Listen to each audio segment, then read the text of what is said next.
Hello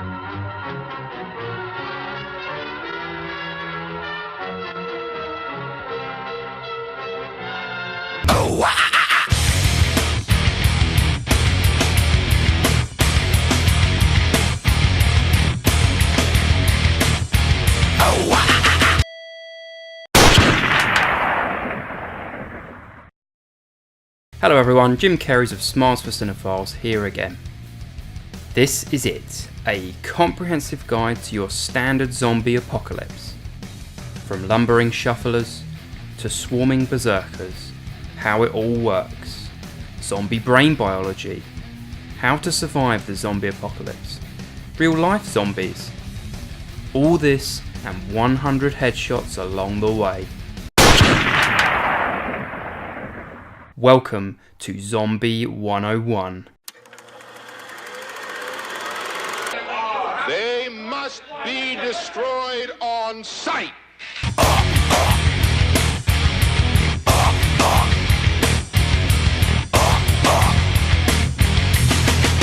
Drowning deep, broken, your servant I live. Will you give it to me? It seems what's left of my human. The zombie myth is known to originate on the Caribbean island of Haiti, which is the home of voodoo. The witch doctor, or Bokor, is said to reanimate the dead with potions and they become slaves to his will.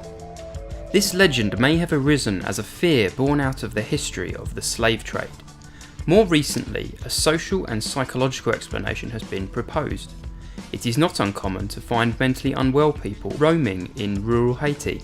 Culturally, it is common for bereaved families to adopt such people, believing that they are the returned lost souls of their loved ones. A common mental illness is schizophrenia, and this can be associated with catatonic states, similar to death or a zombified state. Just shoot them in the head. They seem to go down permanently when you shoot them in the head. Looking at my own reflection, when suddenly it changes, violently it changes. There is no turning back now. You've woken up the demon. Yeah, man. So what causes zombies? It could be microbial, viral, parasitic, fungal. Or the wrath of God? Many theories have been proposed, but we just don't know. It seems that our theories are based on our fears. On the recent Explorer satellite shot to Venus. That satellite then was purposely destroyed by NASA when scientists discovered it was carrying a mysterious high-level radiation. Could that radiation be somehow responsible for the wholesale murders we're now suffering? From the point of view of a viral disease, they're doing various laboratory tests to see, perhaps come up with some kind of a workable vaccine. Infected with what? Rage. The animals are contagious. The infection is in their blood and saliva. One bite. Stop! Hell is overflowing, and Satan is sending his dead to us. When there is no more room in hell, the dead will walk the earth. It has to be viral. There is no plausible alternative. And like any virus, once we find its origin, we can develop a vaccine. Headshots do the trick, but just to be safe, we tend to burn them when we can. Get up, come on, get down with the sickness. Get up, come on, get down with the sickness. Get up, come on, get down with the sickness. Open up your hate and let everyone get up. Come on, get down with the sickness. You mother, get up. Come on, get down with the sickness. You fucker, get up. Come on, get down with the sickness. Madness is the gift that has been given. How is the causative agent spread? Zombie bites.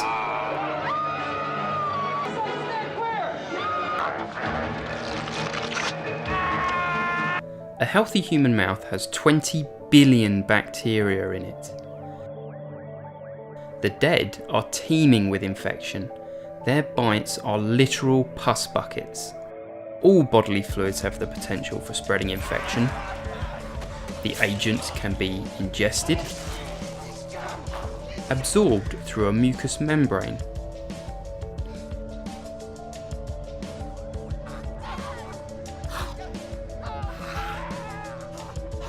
Cases have even been reported of transmission in utero.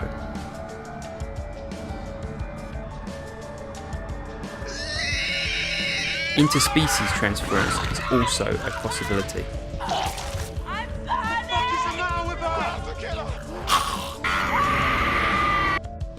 Once bitten, can it be stopped? If you are quick enough, severing the bitten limb can save you. You have the power to save a life. Follow these simple instructions and you could stop your loved one turning into a zombie.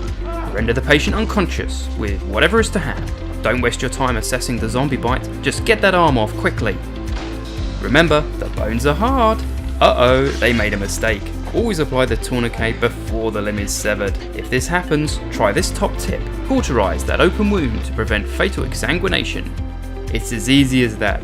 Hopefully you too will save a life.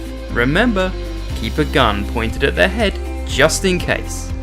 They're afraid of fire, I found that out. I can see inside you, the sickness is rising. Don't try to deny what you feel. It seems that all that was good has died and is decaying in me.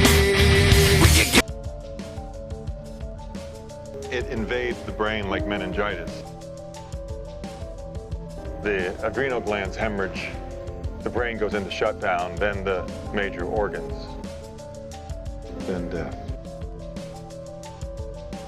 Each area of the brain controls specific functions and, as each is destroyed, certain abilities are lost. The frontal lobe, specifically the neofrontal cortex, is the seat of higher consciousness and personality. As this centre is destroyed, reasoning, problem solving and the person themselves are lost. The loss of the frontal lobe means that it cannot regulate the amygdala, or rage centre of the brain, and hence violent and impulsive behaviour is exhibited more readily. The ventromedial hypothalamus, the hunger centre of the brain, loses control, causing the zombie to endlessly seek food. The cerebellum at the base of the brain regulates balance, coordination and gait. Damage to this gives the characteristic zombie walk. The resurrection times vary wildly. We have reports of it happening in as little as 3 minutes. The longest we heard of was 8 hours. It restarts the brain? No, just the brain stem. Basically, it gets them up and moving, just a shell driven by mindless instinct. The brainstem reanimates zombies. Kill the brainstem, kill the zombie, and thus the headshot. Mother Nature is a serial killer. Seems you're having some trouble in dealing with these changes, living with these changes. The world is a scary place now that you've woken up the demon. There are two basic types of zombie. The first is the walker. Your standard slow-moving zombie, this creature has reanimated hours or longer since the infection. Brain necrosis or damage has been more significant and hence its coordination and speed is reduced. The runner is the more intact zombie, having had a much shorter time between infection to reanimation. Typically seconds to minutes long, this retains most of the brain function and hence their similar set of physical abilities to that of a human. There is a third type of zombie, the ankle biter. This is either a walker or a runner whose legs have been immobilised, and so it remains on floor level.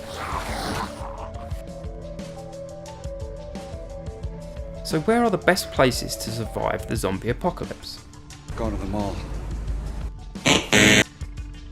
One of those big indoor malls. All right. Not them all. Head to the countryside. Less people means less zombies. No zombie, no cry. And a helicopter definitely couldn't hurt too. Say goodbye, creep. Get up, come on, get down with the sickness. Get up, come on, get down with the sickness. Get up, come on, get down with the sickness. Open up.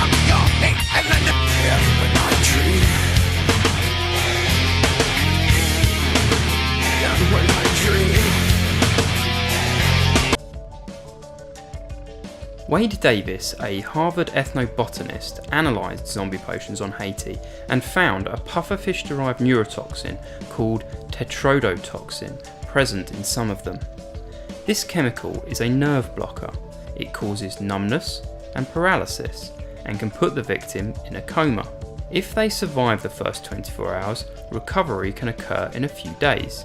This would simulate the death phase before they turn into a zombie. Having been buried, they wake and rise from the grave. The witch doctor would then administer a second drug called scopolamine that is derived from the Datura stramonium or devil's breath plant. This drug works for between 24 to 48 hours and causes delirium, amnesia and bizarre behaviour. It also lowers resistance, makes them sleepy and compliant, leaving them in a zombie-like state.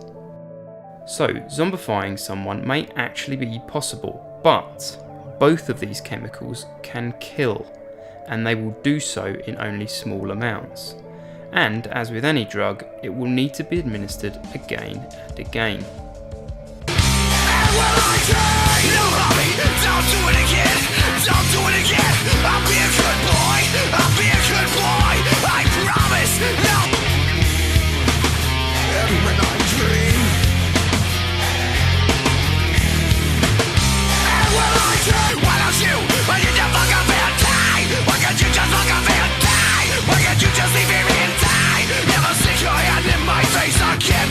The following are real zombies, actual creatures in nature that have a zombie-like component in their life cycle.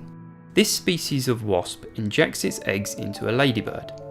They control its brain zombie style to protect the cocoon to allow them to hatch, and the ladybird survives too. Another member of the same wasp species injects baby caterpillars with its eggs and a virus. This virus helps zombify the caterpillar's brain, making them overeat. This excessive nutrition helps the eggs hatch.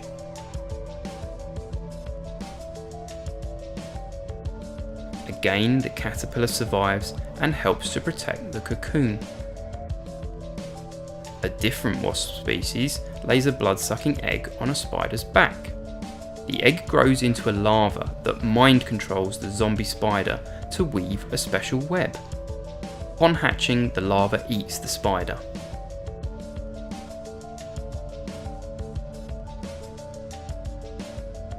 The emerald cockroach wasp is a mind control pro. It paralyses a cockroach with a sting behind the head. It probes into the brain, finding and taking over the motivation area. The cockroach can move, but only if the wasp controls it. It leads the cockroach by the antenna to a cave. It lays its eggs on and smears anti-rotting chemicals on the cockroach and buries it. The eggs hatch and eat the cockroach alive. The parasitic horsehair worm mind controls a zombie cricket to get it to go to water so that it can continue its water-based life cycle. There is also a fungus that infects ants. It zombifies it to climb to the top of a tree to disperse its spore as far as possible above the ant colony. It hollows out the ant and multiplies so much that it bursts out of its joints.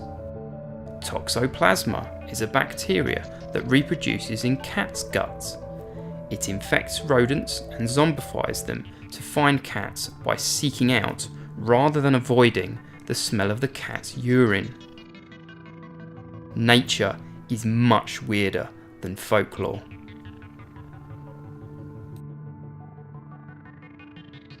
Where does it say we should do any one thing but shoot the mothers in the head?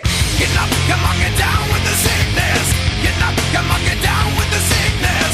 Get up, come on, get down with the sickness. Open up your hate and then get up, come on, get down with the sickness. You mother, get up, come on, get down with the sickness. You fucker, get up, come on, get down with the sickness. Madness has now come over me. I'm sorry, brother.